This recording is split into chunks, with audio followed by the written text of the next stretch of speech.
So ನೀವು ಮೊದಲೇ ಬಾರಿ ನಮ್ಮ ಚಾನಲ್ನ ನೋಡ್ತಾ ಇದ್ದರೆ ಹಾಯ್, ನಾನು ರೂಪಾ. ಹಾಗೂ ನೀವು ನೋಡ್ತಾ ಇದ್ದೀರ ನಮ್ಮ ಕನ್ನಡ ಚಾನಲ್ ಆದ ಸ್ಮಯ ಕಲಿಕೆ. ನೀವಿನ್ನೂ ನಮ್ಮ ಚಾನಲ್ಗೆ ಸಬ್ಸ್ಕ್ರೈಬ್ ಆಗಿಲ್ಲ ಅಂದರೆ ಈ ಕೂಡಲೇ ಸಬ್ಸ್ಕ್ರೈಬ್ ಮಾಡ್ಕೊಳ್ಳಿ. ಹಾಗೆ ಪಕ್ಕದಲ್ಲಿ ಕಾಣುವ ಬೆಲ್ಲೈಕನ್ನು ಪ್ರೆಸ್ ಮಾಡಿ ಆಲ್ ಅಂತ ಟ್ಯಾಪ್ ಮಾಡೋದನ್ನು ಮರಿಬೇಡಿ. ನಮ್ಮ ಜೀವನದಲ್ಲಿ ಯಾವುದಾದ್ರೂ ಒಂದು ಕೆಲಸ ಆಗಲೇಬೇಕಂತ ಸಂಕಲ್ಪ ಮಾಡಿಕೊಂಡು ನಾವು ಕನಕದಾರ ಸ್ತೋತ್ರವನ್ನು ಓದೋದಕ್ಕೆ ಶುರು ಮಾಡಿದರೆ ಖಂಡಿತವಾಗಿ 40 ದಿನಗಳ ಒಳಗೆ ಅದರ ಬಗ್ಗೆ ಮಾಹಿತಿ ಸೂಚನೆಗಳು ಸಿಗ್ತಾ ಹೋಗುತ್ತೆ. ತುಂಬ ಜನರದ್ದು ಒಂದೇ ಪ್ರಶ್ನೆ, ನಾವು ಗೌರ್ಮೆಂಟ್ ಜಾಬ್ಗೆ ಟ್ರೈ ಮಾಡ್ತಾ ಇದ್ದೀವಿ, ಸರ್ಕಾರಿ ಕೆಲಸಕ್ಕೋಸ್ಕರ ಪ್ರಯತ್ನ ಪಡ್ತಾ ಇದ್ದೀವಿ. ಇನ್ನು ಕೆಲವರು ಸಾಲದ ಸಲುವಾಗಿ ಸಾಲ ಬೇಗ ತೀರಲಿ ಅಂತ, ಹಾಗೆ ನಾವು ಕೊಟ್ಟಿರುವ ಹಣ ಬೇಗ ವಾಪಸ್ ಬರಲಿ ಅಂತ ಖಂಡಿತವಾಗ್ಲೂ ಅವರಾಗೆ ಹಣವನ್ನು ತಂದು ಕೊಡ್ತಾರೆ ಅನ್ನೋಂಥ ಪ್ರಶ್ನೆಗೆ ಇದೇ ವಿಡಿಯೋದಲ್ಲಿ ತಿಳಿಸ್ಕೊಡ್ತಾ ಇದ್ದೀನಿ. ಯಾವ ರೀತಿಲಿ ಸಂಕಲ್ಪ ಮಾಡಿಕೊಂಡು ಸಂಕಲ್ಪ ಇಲ್ಲದೆ ಕೂಡ ನಾವು ಪ್ರತಿನಿತ್ಯ ಯಾವ ರೀತಿಲಿ ಹೇಳ್ತೀವಿ ಅಂತ, ಪೂಜೆ ಆದಮೇಲೆ ಪ್ರತಿನಿತ್ಯ ಸ್ತೋತ್ರಗಳನ್ನು ಯಾವ ರೀತಿ ಹೇಳ್ತೀವೋ ಅದೇ ಥರನೇ ಕನಕದಾರ ಸ್ತೋತ್ರ, ಹನುಮಾನ್ ಚಾಲೀಸ್ ಕೂಡ ಓದ್ಬೋದು. ನಮ್ಮ ಜೀವನದಲ್ಲಿ ಓದು ಮುಗಿತಾ ಇದ್ದಂಗೆ ಕೆಲಸ ಸಿಕ್ಬಿಡಬೇಕು, ನಾವು ಇಷ್ಟಪಟ್ಟಂಥ ಕೆಲಸ ಸಿಗಬೇಕು, ಸರಿಯಾದ ವಯಸ್ಸಲ್ಲಿ ಮದುವೆ ಆಗಬೇಕು, ಮದುವೆ ಆದ ನಂತರ ಮಕ್ಕಳಾಗಬೇಕು. ಇದೆಲ್ಲ ಕೂಡ ಸರಿಯಾದ ವಯಸ್ಸಿನಲ್ಲಿ ಎಲ್ಲನೂ ನಡೆದ್ಬಿಟ್ರೆ ನಮ್ಮ ಜೀವನ ಎಷ್ಟು ಚೆನ್ನಾಗಿರುತ್ತೆ ಅಲ್ವಾ. ಆದರೆ ದೇವರು ಅದರಲ್ಲೂ ಒಂದೊಂದಕ್ಕೆ ಟ್ವಿಸ್ಟ್ ಇಟ್ಟಿರ್ತಾರೆ. ಏಕೆಂದರೆ ನಮ್ಮ ಹತ್ರ ಏನಿರೋದಿಲ್ವೋ ಅದನ್ನು ಪಡ್ಕೊಳ್ಳೋ ಪ್ರಯತ್ನ ಪಡ್ತಾನೆ ಇರ್ತೀವಿ ಅಲ್ವಾ. ನಮ್ಮ ಜೀವನದ ಚಕ್ರ ಅನ್ನೋದು ಓಡ್ತಾ ಇರುತ್ತೆ. ಆಗ ನಮ್ಮ ಹತ್ರ ಎಲ್ಲನೂ ಇದ್ಬಿಟ್ರೆ ಯಾವುದ್ರ ಬೆಲೆನೂ ಗೊತ್ತಾಗೋದಿಲ್ಲ, ಯಾವುದಕ್ಕೂ ಸಹ ನಾವು ಕಷ್ಟಪಡೋದೇ ಇಲ್ಲ. ಅದಕ್ಕೇ ದೇವರು ಒಂದು ಕೊಟ್ಟರೆ ಒಂದು ಕೊಡೋದಿಲ್ಲ, ವಿದ್ಯೆ ಚೆನ್ನಾಗಿ ಕೊಟ್ಟರೆ ಅದರ ತಕ್ಕಂತೆ ಕೆಲಸ ಕೊಡೋದಿಲ್ಲ, ಒಳ್ಳೆ ಸಂಗಾತಿ ಕೊಟ್ಟರೆ ಮಕ್ಕಳು ಕೊಡೋದಿಲ್ಲ, ನೋಡೋಕ್ಕೆ ಚೆನ್ನಾಗಿದ್ದರೂ ಕೂಡ ಮದುವೆ ಆಗೋದಂತೂ ತುಂಬಾ ತಡ ಆಗ್ತಿರುತ್ತೆ. ನಾವುಗಳು ನಮ್ಮ ರಾಶಿಗಳಿಗೆ ಅನುಗುಣವಾಗಿ ಕೆಲಸನ ಮಾಡ್ತಾಯಿದ್ರೆ ಅಂದರೆ ನಮ್ಮ ರಾಶಿಗೆ ಯಾವ ರೀತಿ ಕೆಲಸಗಳು ಬರುತ್ತೆ ಇದೆ ಅಂತ ತಿಳ್ಕೊಂಡು ಕೆಲಸ ಮಾಡೋದ್ರಿಂದ ಹೆಚ್ಚಿನ ಯಶಸ್ಸು ಇದೆ.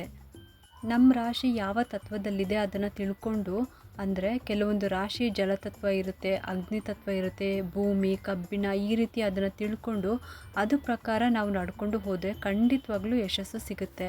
ಇದ್ರ ಬಗ್ಗೆ ಮುಂದಿನ ವಿಡಿಯೋದಲ್ಲಿ ತಿಳಿಸ್ಕೊಡ್ತೀನಿ, ಯಾವ ರಾಶಿಯವ್ರಿಗೆ ಯಾವ ಕೆಲಸ ಆಗಿಬರುತ್ತೆ ಅಂತ ಹೇಳಿ. ಗೌರ್ಮೆಂಟ್ ಕೆಲಸ ನಮ್ಮ ಜಾತಕದಲ್ಲಿ ಇದ್ದರೆ ಖಂಡಿತ ಸಿಕ್ಕೇ ಸಿಗುತ್ತೆ. ಆದರೆ ನಮ್ಮ ಜಾತಕದಲ್ಲಿ ಇಲ್ಲ ಅಂದರೆ ಏನೇ ಮಾಡಿದರೂ ಕೂಡ ಸಿಗೋದಿಲ್ಲ. ತುಂಬ ಜನ ಇದ್ರ ಬಗ್ಗೆ ಕೇಳ್ತಾ ಇರ್ತಾರೆ, ಗೌರ್ಮೆಂಟ್ ಕೆಲಸ ಬೇಕು ಅಂತ. ನಮ್ಮ ಎಜುಕೇಷನ್ಗೆ ತಕ್ಕಂತೆ ಕೆಲಸ ಬೇಕು ಅನ್ನೋದು ಖಂಡಿತ ತಪ್ಪಲ್ಲ. ಆದರೆ ಪ್ರಯತ್ನ ಮಾಡಬೇಕು, ಸಿಗಲಿಲ್ಲ ಅಂದಾಗ ಬೇರೆ ಕೆಲಸಗಳ ಕಡೆಯೂ ಕೂಡ ಗಮನ ಕೊಡಬೇಕು. ಏಕೆಂದರೆ ನಮ್ಮ ಪ್ರಯತ್ನಕ್ಕಿಂತ ಅನುಭವ ದೊಡ್ಡದು. ಪ್ರಯತ್ನ ಮಾಡೋದ್ರಲ್ಲಿ ನಾವು ಕಾಲ ಕಳೆದು ಬಿಟ್ಟರೆ ನಮಗೆ ಅನುಭವ ಸಿಗೋದೇ ಇಲ್ಲ. ಕೆಲಸದಲ್ಲಿ ನಮಗೆ ಯಾವುದಾದ್ರೂ ಅನುಭವ ಇದ್ದರೆ ಮುಂದೆ ಒಂದಿನ ಅದೇ ನಮ್ಮನ್ನು ಕೈ ಹಿಡಿಯುತ್ತೆ. ಯಾರೆಲ್ಲ ಗೌರ್ಮೆಂಟ್ ಕೆಲಸಕ್ಕೆ ಟ್ರೈ ಮಾಡ್ತಾ ಇರ್ತೀರೋ ಅವರೆಲ್ಲ ಆ ಯೋಗ ಇದೆಯಾ ಅಂತ ಮೊದಲು ನೋಡ್ಕೊಳ್ಳಿ, ಆವಾಗ ನಿಮ್ಮ ಪ್ರಯತ್ನಕ್ಕೆ ಸಿಕ್ಕೇ ಸಿಗುತ್ತೆ.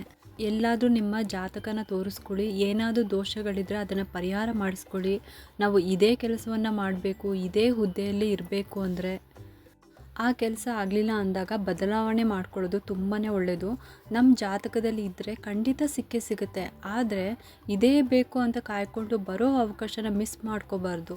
ಯಾರೆಲ್ಲ ಗೌರ್ಮೆಂಟ್ ಜಾಬ್ಗೆ ಪ್ರಯತ್ನ ಪಡ್ತಾ ಇದ್ದೀರೋ ಅವರೆಲ್ಲ ಖಂಡಿತ ನಿಮ್ಮ ಜಾತಕದಲ್ಲಿ ಆ ಯೋಗ ಇದೆಯಾ ಅಂತ ತಿಳ್ಕೊಳ್ಳಿ. ಸುಮ್ಮನೆ ಟೈಮ್ ವೇಸ್ಟ್ ಮಾಡದೆ ನಿಮ್ಮ ಜಾತಕನ ತೋರಿಸ್ಕೊಳ್ಳಿ. ನಿಮ್ಮ ಜಾತಕದಲ್ಲಿ ಇದ್ದರೆ ಅದಕ್ಕೆ ತಕ್ಕಂತೆ ಪರಿಹಾರ ಮಾಡಿಸ್ಕೊಳ್ಳಿ. ಯಾರ ಜಾತಕದಲ್ಲಿ ಆ ಯೋಗ ಇಲ್ವೋ ನಿರಾಶರಾಗದೆ ಬೇರೆ ಬೇರೆ ಕೆಲಸಗಳಿಗೆ ಪ್ರಯತ್ನ ಪಡಿ. ಇನ್ನು ಕನಕದಾರ ಸ್ತೋತ್ರ ಪಠನೆ ಮಾಡೋದ್ರಿಂದ ನಾವು ಸಾಲ ಕೊಟ್ಟಿರುವ ಹಣ ವಾಪಸ್ ಬರುತ್ತಾ ಅಂತ ಪ್ರಶ್ನೆ ಇದೆ. ಖಂಡಿತವಾಗ್ಲೂ ಕೂಡ ಬರುತ್ತೆ. ಏಕೆಂದರೆ ನಾವು ಕಷ್ಟಪಟ್ಟಿರೋ ದುಡ್ಡು ಎಲ್ಲೂ ಹೋಗೋದಿಲ್ಲ, ಖಂಡಿತವಾಗ್ಲೂ ವಾಪಸ್ ಬಂದೇ ಬರುತ್ತೆ. ನಿಮಗೂ ಆ ಹಣಕ್ಕೂ ಋಣ ಅನ್ನೋದು ಇದ್ದರೆ ಖಂಡಿತವಾಗ್ಲೂ ತಂದು ಕೊಟ್ಟೇ ಕೊಡ್ತಾರೆ. ನೀವು ಕಷ್ಟಪಟ್ಟಿರೋ ದುಡ್ಡು ಅದು ಎಲ್ಲೂ ಹೋಗೋದಿಲ್ಲ, ಯಾವುದಾದ್ರೂ ರೂಪದಲ್ಲಿ ಬರುತ್ತೆ. ಕೆಲವು ಸಲ ಏನಾಗುತ್ತೆ, ಯಾವುದೋ ಒಂದು ಸಮಯಕ್ಕೆ ಆ ದುಡ್ಡು ಬಳಕೆ ಆಗಬೇಕು ಅಂತ ದೈವಿಚ್ಛೆ ಇದ್ದರೆ ಅಂತಹ ಸಮಯಕ್ಕೆ ಅವರು ಖಂಡಿತ ವಾಪಸ್ ತಂದೇ ಕೊಡ್ತಾರೆ. ಇಲ್ಲಾಂದರೆ ಹಿಂದಿನ ಜನ್ಮದಲ್ಲಿ ಅವರ ಋಣ ನಿಮ್ಮ ಮೇಲೆ ಇರುತ್ತೆ, ಅದನ್ನು ತೀರಿಸಿದ್ದೀನಿ ಅಂತ ತಿಳ್ಕೋಬೇಕು ಅಷ್ಟೇ. ಕೆಲವು ಸಲ ಸಣ್ಣ ಪುಟ್ಟ ಅಮೌಂಟ್ ಆದರೆ ಬಂದುಬಿಡುತ್ತೆ, ಲಕ್ಷಾಂತರ ರೂಪಾಯಿ ಆದರೆ ತುಂಬ ನಿಧಾನ, ಕೆಲವು ಸಲ ಬರ್ದೇ ಇರ್ಬೋದು. ನಂಬಿಕೆ ಇಟ್ಕೋಬೇಕು ಅಷ್ಟೇ. ನೀವು ನನ್ನ ಮಾತನ್ನ ನಂಬಿ ಅಂತ ನಾನು ಹೇಳ್ತಾ ಇಲ್ಲ, ನಿಮ್ಮ ಮೇಲೆ ನೀವು ನಂಬಿಕೆ ಇಟ್ಟು ಪ್ರಯತ್ನ ಮಾಡಿ ಅಂತ ಹೇಳ್ತಾ ಇದ್ದೀನಿ. ನಮ್ಮ ಜೀವನ, ಈ ಪ್ರಪಂಚ ನಡೀತಾ ಇರೋದೇ ನಂಬಿಕೆಯಿಂದ. ಇವತ್ತು ನಾವು ಮಲಗಿರೋರು ನಾಳೆ ಹೇಳ್ತೀವಿ ಅನ್ನೋ ನಂಬಿಕೆ ಮೇಲೆ ತಾನೇ ನೂರಾರು ಕನಸುಗಳನ್ನು ಕಟ್ಟಿ ಇಟ್ಕೊಂಡು ನಿದ್ದೆ ಮಾಡ್ತೀವಿ. ಹಾಗೆಯೇ ಒಂದಲ್ಲ ಒಂದಿನ ಅವರು ಹಣನ ತಂದು ಕೊಟ್ಟೇ ಕೊಡ್ತಾರೆ ಅನ್ನೋ ಪ್ರಯತ್ನ ಮಾಡಬೇಕು. ನೀವೇನಾದರೂ ಕನಕದಾರ ಸ್ತೋತ್ರನ ಪಠನೆ ಮಾಡ್ತೀರಾ ಅಂದರೆ ಅಮಾವಾಸ್ಯೆಯಿಂದ ಸ್ಟಾರ್ಟ್ ಮಾಡಿ, ಯಾಕೆಂದರೆ ಅಮಾವಾಸ್ಯೆ ಲಕ್ಷ್ಮೀ ಪೂಜೆನೂ ನಾವು ಮಾಡ್ತೀವಿ. ಅದಕ್ಕಾಗಿ ನೀವೇನಾದರೂ ಬೇರೆ ವ್ರತ ಮಾಡ್ತಿದ್ರೆ ಅದ್ರ ಜೊತೆಗೇ ಈ ಸ್ತೋತ್ರನ ಪಠನೆ ಮಾಡ್ಬೋದು. ಸಂಕಲ್ಪ ಮಾಡಿ ಓದಬೇಕು ಅಂತ ಪ್ರಶ್ನೆ ಇದ್ದರೆ ಆ ಥರ ಏನೂ ಇಲ್ಲ, ಹಾಗೇ ಓದ್ಬೋದು. ಇನ್ನು ಸಂಕಲ್ಪ ಮಾಡಿಕೊಂಡೆ ವ್ರತ ರೀತಿಲಿ ಮಾಡ್ತೀವಿ ಅಂದರೆ 48 ದಿನ ಮಾಡಲೇಬೇಕು. ಪೀರಿಯಡ್ಸ್ ಟೈಮ್ನಲ್ಲಿ 5 ದಿನ ನಿಲ್ಲಿಸಿ ಮತ್ತೆ ಮುಂದುವರಿಸ್ಬೇಕು. ಇನ್ನೊಂದು, ನಮ್ಮ ಈ ವ್ರತ ಮುಗಿಯೋವರೆಗೂ ನಾನ್ ವೆಜ್ಜನ್ನು ತಿನ್ನಬಾರ್ದು. ಇನ್ನು ಸೂತಕ ಏನಾದರೂ ಬಂದರೆ ಆವಾಗ ನಿಲ್ಲಿಸ್ಬಿಡಬೇಕು. ಮತ್ತೆ ಸೂತಕದ ಕಾರ್ಯ ಎಲ್ಲ ಮುಗಿದ ನಂತರ ಮತ್ತೆ ಮೊದಲಿಂದ ಶುರು ಮಾಡಬೇಕಾಗುತ್ತೆ. ಹಾಗಾಗಿ ಹೇಳ್ತಾ ಇದ್ದೀನಿ, ಸಾಧ್ಯವಾದರೆ ಸಂಕಲ್ಪ ಮಾಡಿ ಶುರು ಮಾಡಿ. ಆಗಲ್ಲ ಅಂತ ಅನ್ನೋರು ಪ್ರತಿದಿನ ನೀವು ಹಾಗೇ ಪಠನೆ ಮಾಡಿ, ಖಂಡಿತ ಒಳ್ಳೆ ಫಲಗಳೇ ಸಿಗುತ್ತೆ. ಆದರೆ ನಂಬಿಕೆಯಿಂದ ಮಾಡಬೇಕು ಅಷ್ಟೇ. ನನಗೂ ಕೂಡ ಅಷ್ಟೇ, ಏನೇ ಆದರೂ ನನಗೆ ಒಂದು ಸ್ವಂತ ಅನುಭವ ಆದಮೇಲೆ ನಿಮ್ಮ ಹತ್ರ ಶೇರ್ ಮಾಡ್ತಿರೋದು.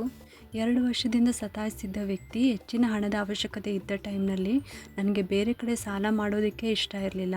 ಆವಾಗ ನಾನು ದೇವರಲ್ಲಿ ಪ್ರಾರ್ಥನೆ ಮಾಡಿಕೊಂಡೆ, ನಮಗೆ ಕೊಡಬೇಕಾದವರೇ ಈ ಸಮಯಕ್ಕೆ ತಂದು ಕೊಟ್ಟರೆ ತುಂಬಾ ನಮಗೆ ಖುಷಿ ಆಗುತ್ತಪ್ಪ ಅಂತ ಹೇಳಿ 2 ತಿಂಗಳಿಂದ ನಾನು ಹೇಳೋದಕ್ಕೆ ಶುರು ಮಾಡಿದೆ. ನೋಡಿದರೆ ಆಶ್ಚರ್ಯ ಆಯಿತು. ದೇವ್ರ ದಯೆಯಿಂದ ಅವರಾಗೆ ತಂದುಕೊಟ್ರು. ಎಷ್ಟು ಖುಷಿ ಆಯಿತು ಗೊತ್ತಾ. ತಂದು ಕೊಟ್ಟ ಮೇಲೆ ಆ ದೇವಿಗೆ ಮನಸ್ಫೂರ್ತಿಯಾಗಿ ಕೃತಜ್ಞತೆಯನ್ನು ಹೇಳಿದೆ. ಹಾಗಾಗಿ ಪ್ರತಿದಿನ ಕನಕದಾರ ಸ್ತೋತ್ರನ ಹೇಳಿ ಆದಮೇಲೆ ನಮಸ್ಕಾರ ಮಾಡ್ಕೊಳ್ತಾ ಆ ದೇವಿ ಹತ್ತಿರ ಪ್ರಾರ್ಥನೆ ಮಾಡ್ಕೋಬೇಕು. ನಿಮಗೆ ಯಾರು ಎಷ್ಟು ದುಡ್ಡು ಕೊಡಬೇಕು ಅಂದರೆ ನಿಮಗೆ ಎಷ್ಟು ಅವರಿಂದ ದುಡ್ಡು ಬರಬೇಕು, ಅವರ ಹೆಸರನ್ನು ಹೇಳಬೇಕು. ಮತ್ತು ನಿಮಗೆ ಆ ಹಣ ಯಾವುದಕ್ಕೋಸ್ಕರ ಬೇಕಾಗಿದೆ ಅಂದರೆ ಯಾವ ಕೆಲಸಕ್ಕೋಸ್ಕರ ಆ ಹಣ ಬೇಕಾಗಿದೆ ಅಂತ ಕೇಳ್ಕೊಳ್ಳೋದು. ಇಂಥ ವ್ಯಕ್ತಿಯಿಂದ ಈ ಒಂದು ಕೆಲಸಕ್ಕೆ ಇಷ್ಟು ಹಣ ಬರಬೇಕು ಅಂತ ಆದಷ್ಟು ಬೇಗ ಅವರಾಗೆ ತಂದುಕೊಡೋ ಥರ ಆ ದೇವಿಯ ಹತ್ತಿರ ನಮಸ್ಕಾರ ಮಾಡ್ಕೊಳ್ಳಿ. ಮೊದಲು ಸ್ತೋತ್ರನ ಪಠನೆ ಮಾಡ್ಕೋಬೇಕು. ಕೊನೆಯಲ್ಲಿ ಈ ರೀತಿ ಕೇಳ್ಕೋಬೇಕು. 48 ದಿನ ಇದೇ ರೀತಿ ಮಾಡ್ಕೊತಾ ಬನ್ನಿ. ಖಂಡಿತವಾಗ್ಲೂ ನಿಮ್ಮ ಕೆಲಸ ಆಗೇ ಆಗುತ್ತೆ. ನಿಮಗೂ ಆ ಹಣಕ್ಕೂ ಋಣ ಇತ್ತು ಅಂದರೆ ಖಂಡಿತವಾಗ್ಲೂ ಬಂದೇ ಬರುತ್ತೆ. ಇಲ್ಲ ಅಂದರೆ ಬೇರೆ ಯಾವುದೋ ರೀತಿ ಅಷ್ಟು ಅಮೌಂಟ್ನ ನಿಮ್ಮ ಕೈ ಸೇರೋ ಥರ ಆ ತಾಯಿ ಮಾಡೇ ಮಾಡ್ತಾರೆ. ಏಕೆಂದರೆ ಆ ಸ್ತೋತ್ರಕ್ಕೆ ಅಂಥ ಶಕ್ತಿ ಇದೆ. ನಾನಾಗಲೇ ಹೇಳ್ದಂಗೆ ನನ್ನ ಮಾತಿನ ಮೇಲೆ ನಂಬಿಕೆ ಇಡಬೇಡಿ. ನಿಮ್ಮ ಮೇಲೆ ನೀವು ನಂಬಿಕೆ ಇಟ್ಟು ಈ ಸ್ತೋತ್ರ ಓದೋದನ್ನು ಶುರು ಮಾಡಿ. ಖಂಡಿತವಾಗ್ಲೂ ಒಳ್ಳೆಯದಾಗುತ್ತೆ. ನೀವು ಅಂದ್ಕೊಂಡಿರೋ ಕೆಲಸಗಳು ಕೈಗೂಡುತ್ತೆ. ನಿಮಗೆ ಈ ಮಾಹಿತಿ ಉಪಯೋಗ ಬರುತ್ತೆ ಅಂತ ನಾನು ಅಂದ್ಕೊಂಡಿದ್ದೀನಿ. ಮತ್ತೆ ಮುಂದಿನ ಒಂದು ಹೊಸ ವಿಷಯದೊಂದಿಗೆ ಮತ್ತೆ ನಿಮಗೆ ಸಿಗ್ತೀನಿ. ಅದಕ್ಕೂ ಮುಂಚೆ ಈ ಮಾಹಿತಿ ವಿಡಿಯೋ ನಿಮ್ಗೆ ಇಷ್ಟ ಆಗಿದ್ದರೆ ಒಂದು ಲೈಕ್ ಮಾಡಿ, ಶೇರ್ ಮಾಡಿ ಮತ್ತು ಸಬ್ಸ್ಕ್ರೈಬ್ ಮಾಡಲು ಮರಿಬೇಡಿ. ಈ ವಿಡಿಯೋನ ನೀವು ಡೌನ್ಲೋಡ್ ಮಾಡಿಟ್ಕೊಳ್ಳಿ, ಇಲ್ಲ ಸೇವ್ ಮಾಡಿಟ್ಕೊಳ್ಳಿ. ಇನ್ ಫ್ಯೂಚರ್ನಲ್ಲಿ ನಿಮಗೆ ಯೂಸ್ ಆಗುತ್ತೆ. ಮತ್ತೆ ಮುಂದಿನ ವಿಡಿಯೋದಲ್ಲಿ ಸಿಗ್ತೀನಿ. ಸರ್ವೇ ಜನ ಸುಖಿನೋ ಭವಂತು.